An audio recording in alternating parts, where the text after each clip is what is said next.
ஜிபேலலாம் பணம் கொடுத்துருக்காங்க. சில கட்சியெல்லாம் ஜிபேலாம் பணம் கொடுத்துருக்காங்க. நான் அந்த கட்சியை சொல்ல விரும்பல. ஏன்னா அதுக்கு முழுமையான ஆதாரம் யார் டிஜிட்டல் இந்தியா கொடுத்த சொல்கிறதா, இல்லை மக்கள் வந்து அந்த அளவுக்கு புத்திசாலியாக மாறிட்டாங்களா, இல்லை வேட்பாளர்கள் வந்து அவ்வளோ அந்த டிஜிட்டல் இந்தியாவை தப்பாக பயன்படுத்துகிறாங்களா? அப்போ நீங்கள் சொல்ல வர்றது வந்து கருப்பு பணத்தை வந்து ஒழிச்சிட்டாங்கன்னு சொல்ல வரீங்களா? இப்போ முழுமையாக நடந்தது நம்ம ஸ்டேட்டில் தமிழ்நாட்டில் வந்து முழுமையாக நடந்து முடிஞ்சிருக்கு. ஒருவேளை இந்த தேர்தலில் பணம் எதுவும் கொடுக்காததுனால மக்கள் வந்து ஓட்டு போடலையோ? எந்த கட்சி தோற்று போடுமோ பயமாக இருக்கவங்க பணம் கொடுப்பாங்க. இவங்க பணம் கொடுக்குறாங்களான்னு ஜெயிக்கும் கட்சியும் பணம் கொடுக்கும். ஆளும் கட்சி வந்து கம்மியாகவும் இருக்கும், ஒரு 22 23 தான் இருக்கும். ஆனால் வந்து மற்ற கட்சிகள், அதாவது பிஜேபி, ஏடிஎம்கே, மற்ற கட்சிகள்லாம் வந்து கொஞ்சம் அதிகமாக எடுக்கும் அப்படின்னு சொல்லியிருக்காங்க. இளைய தளபதி ஆக்டர் விஜயோட தமிழக வெற்றி கழகமோட ரசிக பெருமக்கள் வந்து பார்த்தீங்கன்னா எல்லாருமே இந்த வாட்டி சீமானுக்கு தான் வந்து ஓட்டு போட்டாங்க. மக்கள் தீர்ப்பே மகேஷன் தீர்ப்பு. ஸோ ஜூன் 4ஆம் தேதி வரையும் பொறுத்திருந்து பார்ப்போம் எந்த கட்சி ஆட்சிக்கு வருதுன்னு சொல்லிட்டு. நாங்கள் அரசியல், சாதி, மதம், நிறம் இன்றி நடுநிலையாக இயங்குகிறோம். த நியூஸ் டுடே இந்தியா சேனலுக்கு விளம்பரம் மூலம் ஆதரவு தர நினைத்தால் இப்போதே தொடர்பு கொள்ளுங்கள். நன்றி.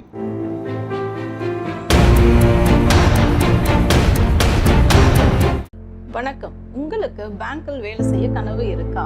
உங்களோட கிராஜுவேஷன் 50% மேல இருக்கா? உங்களுடைய வயசு 26க்கு மிகாமல் இருக்கா? உங்களோட கனவை நினைவாக்க IPB சென்னையில ஜாயின் பண்ணுங்க. பிரைவேட் பேங்க்ஸ்ல வேலையில சேருங்க.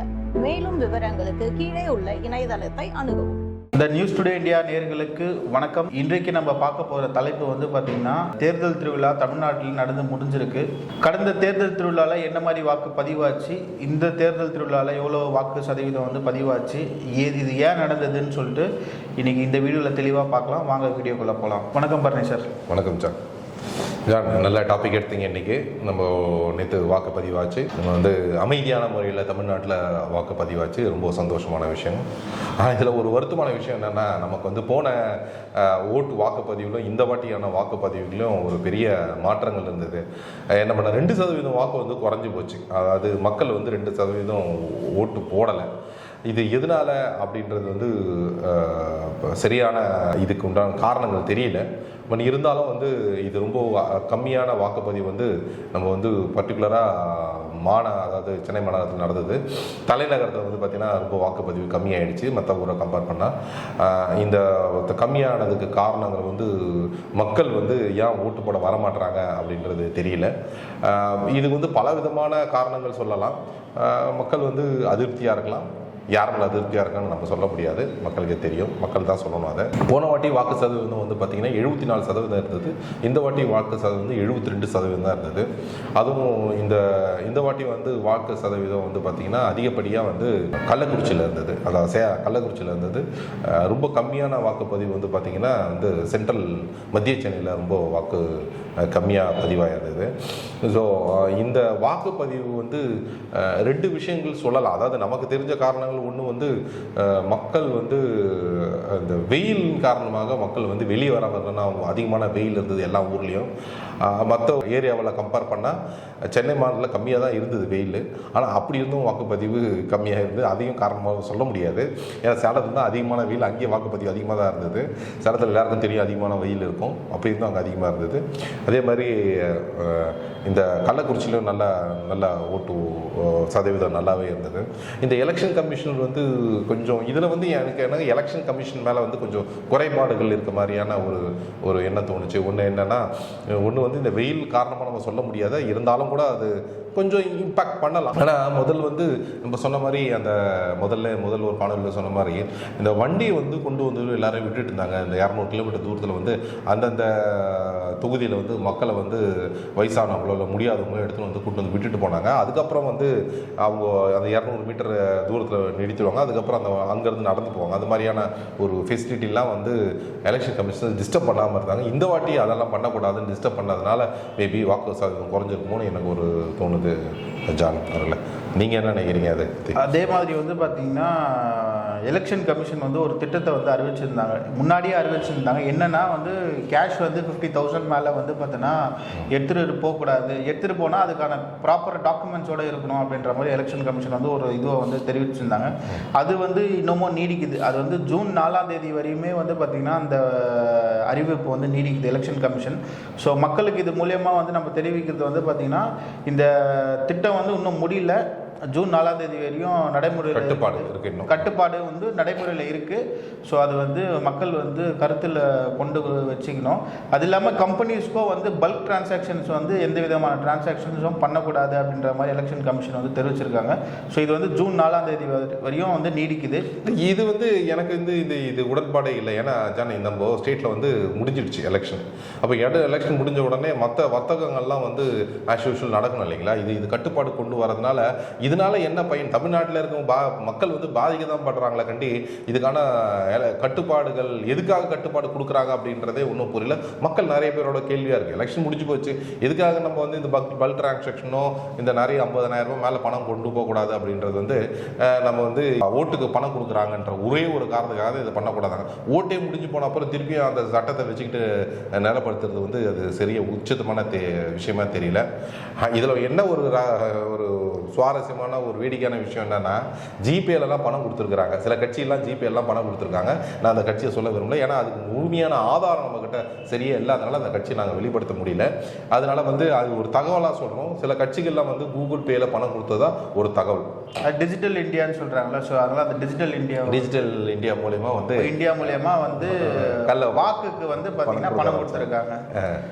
இது வந்து டிஜிட்டல் இந்தியா குத்த சொல்கிறதா, இல்லை மக்கள் வந்து அந்த அளவுக்கு புத்திசாலியாக மாறிட்டாங்களா, இல்லை வேட்பாளர்கள் வந்து அவ்வளோ அந்த டிஜிட்டல் இந்தியாவை தப்பாக பயன்படுத்துகிறாங்களா அப்படின்றது வந்து மக்கள் தான் இப்போ சொல்லணும். இது தேர்தல் கமிஷன் கொஞ்சம் கண்காணிச்சிருக்கணும். இதெல்லாம் பண்ணாங்க. இப்போ யார்கிட்டையுமே இப்போ டிஜிட்டல் இந்தியா வந்த அப்புறமா இப்போ யார்கிட்டையுமே பணம் கிடையாது. எல்லாருமே வந்து என்ன சொல்கிறது அப்படின்னா டிஜிட்டல் முறைமா எல்லாருக்கும் அக்கௌண்ட். நீங்கள் சொல்ல வர்றது வந்து கருப்பு பணத்தை வந்து ஒழிச்சிட்டாங்கன்னு சொல்ல வரீங்களா? கருப்பு பணத்தை ஒடிச்சிட்டாங்க. வேற பணத்துக்கு கருப்பு பணம்ன்றது கான்செப்டே வேற இல்லைங்களா? கருப்பு பணத்துக்கு இப்போ அக்கௌண்ட்ல கருப்பு பணம் வச்சுக்கூடாதுன்னு யார் சொன்னது? வச்சுப்பாங்கல்ல. இல்லை அவங்க வேற தான். அதாவது கருப்பு பணம்ன்றது வந்து நீங்கள் எல்லாம் என்ன நினைக்கிறீங்க? கருப்பு பணம் வந்து அது வந்து கணக்கில் காட்டாத பணம் தான் அப்படின்றது கருப்பு பணம்னு சொல்கிற வரோம் இல்லைங்களா? கணக்கில் காட்டி கருப்பு பணம் வைக்க முடியும். தப்பான கணக்கு காட்டி வச்சுக்கலாம் இல்லையா பணத்தை? அதுக்காக வைக்க முடியாது. இல்ல அப்படிதானே அந்த கருப்பு பணத்தை எப்படி ஒழிக்க முடியாதுல்ல? இல்லைங்க. இப்போ என்னோட கேள்வி வந்து கருப்பு பணம் அப்படின்னா நார்மல் ஒரு ஹியூமன் பீயிங் வந்து என்ன யோசிப்பாங்கன்னா ஹாட் கேஷாக வச்சுக்கிறது தானே கருப்பு. அப்படி கிடையாது. தப்பான கணக்கு கூட்டு பணம் வச்சிருந்தாலும் அது கருப்பு பணம் தானே. நியாயமான ஒரு, அதாவது கருப்பு பணம்ன்றதுக்கான மீனிங்கை வந்து நல்லா தெளிவாக புரிஞ்சுக்கணும்.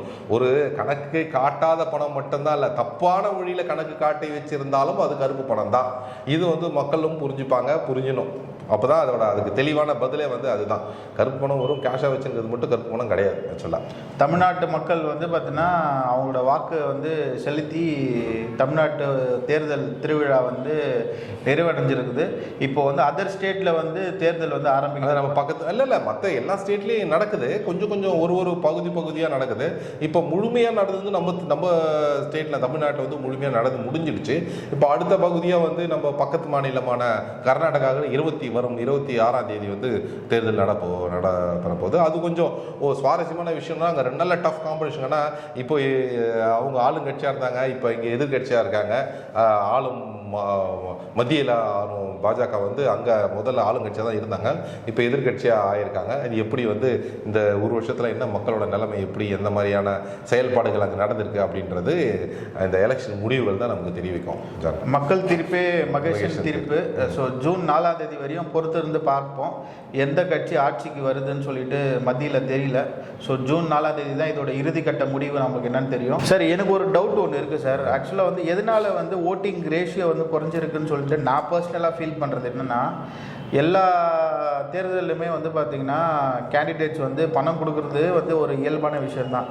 ஒருவேளை இந்த தேர்தலில் பணம் எதுவும் கொடுக்காததுனால மக்கள் வந்து ஓட்டு போடலையோ அப்படின்ற ஒரு கேள்வி வந்து எனக்குள்ள. இது ஒரு காரணமும் இருக்கலாம் ஜான். ஏன்னா எல்லா டைம்லையும் என்ன அப்படி நடந்தது அப்படின்னா, நிறைய வந்து கட்சிகள் வந்து பணம் கொடுப்பாங்க ஓட்டுக்காக. இந்த வாட்டி பணம் கொடுக்கல. அதுக்கு ஒரு 2 காரணம் என்னால் சொல்ல முடியும். ஒன்று வந்து எந்த கட்சி தோற்று போடுமோ பயமாக இருக்கவங்க பணம் கொடுப்பான். சரிங்களா? இவங்க பணம் கொடுக்குறாங்களான்னு ஜெயிக்கும் கட்சியும் பணம் கொடுப்போம். இப்போது இது ஒரு பக்கம் மோனோபொலியான மாதிரியான ஒரு ஃபீல் இருக்குது. இப்போ நீங்கள் கிரிக்கெட்டில் பார்த்தீங்க அப்படின்னா ஒரு ஜெயிக்கணும்னு ஒரு டீம் கன்ஃபார்ம் ஆகி போச்சு அப்படின்னா போலிங்லாம் ரொம்ப ஒரு லெத்தாஜிக்காக இருக்கும். ஒரு ஃபீல்டிங் ஒரு லெத்தாஜிக்காக இருக்கும். அந்த மாதிரி தான் எந்த கட்சி ஜெயிக்க போதோ அந்த கட்சியில் லெத்தாஜிக்காக இருக்குது. எது எப்படி நம்ம ஜெயிச்சிட போகிறோம், அப்புறம் எதுக்கு பணம் கொடுப்போமே. அப்புறம் தோக்கிற கட்சி கூட சரி அவங்க ஜெயிச்சிட போகிறாங்க, இதுக்கு மேலே பணம் கொடுத்து நமக்கு என்ன பயன் அப்படின்ற மாதிரி இந்த மாதிரி காரணங்கள்லாம் பணம் கொடுக்காமல் இருக்கலாம். ஏன்னா இதை கொஞ்சம் யோசனை பண்ணி பார்க்கணும். கடைசியில் வந்து பார்த்திங்கன்னா நம்ம காங்கிரஸோட ராகுல் காந்திஜி வந்து நடந்த யாத்திரை வந்து வெல்லுமா, இல்லை முதலமைச்சர் திரு மு.க. ஸ்டாலின் சார் வந்து பெண்களுக்கு வந்து 1000 ரூபாய் திட்டம் வந்து அதில் வந்து ஓட்டு ஜாஸ்தியாக வருமா, இல்லை வந்து 10 வருஷம் திரு நரேந்திர மோடி அவர்கள் செஞ்ச ஆட்சியில் வந்து ஏதாவது வந்து ஓட்டு வித்தியாசம் வருமானு சொல்லிட்டு ஜூன் 4ஆம் தேதி தான் நமக்கு வந்து இது முழுமையான ஒரு 4ஆம் தேதி தெரிய வரும். ஆனால் நம்மளோட தமிழ்நாட்டில் இருக்க கருத்து கணிப்பு பிரகாரம் வந்து ஆளுங்கட்சி வந்து அதிகமான இடம் கிடைக்கும் அப்படின்றது எல்லா பத்திரிகைகளுமே கணிப்பு கொடுத்துட்டாங்க. இதில் என்ன ஒரு விஷயம் என்னன்னா, எனக்கு ஒரு 10 நாளைக்கு முன்னாடி பார்த்தீங்க அப்படின்னா கருத்து கணிப்பில் வந்து ஆளும் கட்சி வந்து கம்மியாகவும் இருக்கும், ஒரு 22-23 தான் இருக்கும். ஆனால் வந்து மற்ற கட்சிகள், அதாவது பிஜேபி, ஏடிஎம்கே, மற்ற கட்சிகள்லாம் வந்து கொஞ்சம் அதிகமாக எடுக்கும் அப்படின்னு சொல்லியிருந்தாங்க. ஆனால் இப்போ லாஸ்ட்டாக, அதாவது இந்த ஓட்டு நாளுக்கு முன்னாடி, வாக்குப்பதிவுக்கு முன்னாடி ஒரு 2-3 நாளைக்கு முன்னாடியோட கருத்து கணிப்பெல்லாம் கொஞ்சம் கொஞ்சமாக மாற ஆரம்பிச்சு, இல்லை இது வாஷ் அவுட் ஸ்டேஜுக்கு வரலாம் அப்படின்ற மாதிரி ஒரு கருத்து கணித்து சொல்லியிருக்காங்க. பார்ப்போம். எதுக்கும் நீங்கள் சொன்ன ரிசல்ட் வர அன்னைக்கு தான் நம்மளால அது முழுமையாக நம்மளால சொல்ல முடியும். அந்தந்த கட்சி சார்ந்த ஊடகங்கள் அந்தந்த கட்சி சார்ந்த விதமாக தான் வந்து அப்படி மட்டும் சொல்ல முடியாது இல்லைங்களா. சில கட்சி சார்ந்த ஊடகங்கள்லாம் இருக்கு. ஆனால் கட்சி சார்ந்த ஊடகங்கள் நடுநிலையான கட்சிகளும் சிலதெல்லாம் இருக்கு இல்லையா. சில நடுநிலையாத கட்சிகள் வந்து கொஞ்சமாக அவங்களோட நிலைப்பாடை வந்து கொஞ்சமாக குறைச்சிக்கிறாங்க. அதாவது ரேஷியோ வந்து இல்லை 5 கிடைக்கும், 2 கிடைக்கும், 1 கிடைக்கும், அப்படியே குறைச்சிக்கிட்டே போகிறாங்க இல்லைங்களா. அப்போ நம்ம அதையும் நம்ம எடுத்துக்கணும் இல்லைங்களா. இப்போ ஒரு கருத்து கணிப்பும் சரி, ஒரு மாதத்துக்கு முன்னாடி இருந்த சூழ்நிலை வேற, இன்னைக்கு இருக்க சூழ்நிலை வேற இல்லை. ஒரு மாதத்துக்கு முன்னாடி நிறைய நடந்தது, நிறைய விஷயங்கள், அலிகேஷன்லாம் நிறைய, உங்களுக்கே தெரியும், இந்த எலக்ட்ரல் பாண்ட் விஷயம்லாம் திடீர்னு உள்ள வந்தது. அதுக்கப்புறமா இந்த பெருசாக பேசப்பட்ட விஷயம் வந்து பார்த்தீங்கன்னா இந்த இவிஎம் மிஷினை பற்றி ரொம்ப பெருசாக வந்து ஒரு டாக் வந்து போச்சு. இதை வந்து எப்படி ஹேக் பண்ணலாம், இதை வந்து ஹேக்கர்ஸை வச்சு ப்ரூவன் பண்ணி ஆக்ட் பண்ண முடியும் அப்படின்றது வந்து சில ஏஜென்சிஸ் வந்து ப்ரூவ் பண்ணாங்க. ஸோ ப்ரூவ் பண்ணியும் எலெக்ஷன் கமிஷன் வந்து இந்த இவிஎம் மிஷினை வந்து பின்பற்றி இதை வந்து ஃபாலோ பண்ணி அப்படி இப்படி சில ஃப்ளாஸ் இருந்தது. பட் இருந்தாலும் வந்து அதை டேக்கிள் பண்ணி மேனேஜ் பண்ணி அது ஒரு பக்கம் இருந்தாலும் கூட இந்த ஆளுங்கட்சி, மத்தியில் ஆளும் கட்சிக்கு மேலே வந்து நிறைய அலிகேஷன்ஸ் உருவாச்சு. இந்த லாஸ்ட் இந்த ஒரு மாதத்தில் பார்த்தீங்கன்னா இந்த எலக்ட்ரல் பாண்டில் வந்து பெரிய இம்பாக்ட் கொடுத்துருக்கோம் அப்படின்ற மாதிரி ஒரு இது இருக்குது. அதனால வந்து இந்த கருத்து கணிப்போட விஷயங்கள் வரலாம். நான் வந்து இப்போ இன்னைக்கு ஒரு கால்வனில் பார்த்தேன், வட மாநிலங்களை பார்த்தேன். அவர் வந்து ஒரு கட்சியோட கொடி, ஒரு கட்சியோட கொடியோட மாலை மாதிரி போட்டுட்டு இருக்காரு. அவர்கிட்ட போய் கேட்கும்போது தெளிவாக இல்லை நான் அந்த கட்சிக்கு ஓட்டு போட மாட்டேன், நான் வந்து வேற கட்சிக்கு தான் ஓட்டு போடுவேன். அப்போ ஏன் நீங்கள் இந்த கட்சிக்கு வந்திருக்கீங்க இந்த கூட்டத்துக்கு அப்படின்னா, நான் மட்டும் வரல, எங்கள் ஊரே வந்துருக்குது, ஏன்னா எங்கள் ஊரில் எல்லாருக்கும் இந்த காசு கொடுக்குறாங்கன்றதுனால இந்த கட்சிக்கு நாங்கள் வந்து நிற்கிறோம், அவ்வளோதான, ஓட்டு வேற யாருக்கு தான் போடுவோம் அப்படின்னு சொல்கிறாங்க. அதே மாதிரி இன்னொரு பிரத்யேக தகவல் என்னன்னா, நம்ம இளைய தளபதி ஆக்டர் விஜயோட தமிழக வெற்றி கழகமோட ரசிக பெருமக்கள் வந்து பார்த்தீங்கன்னா எல்லாருமே இந்த வாட்டி சீமானுக்கு தான் வந்து ஓட்டு போட்டாங்க. ஏன்னா வந்து ஒரு லேட்டஸ்ட்டாக வந்து ஒரு கோட்டுன்னு சொல்லிட்டு ஒரு ட்ராக் ஒன்று வந்து லான்ச் பண்ணாங்க.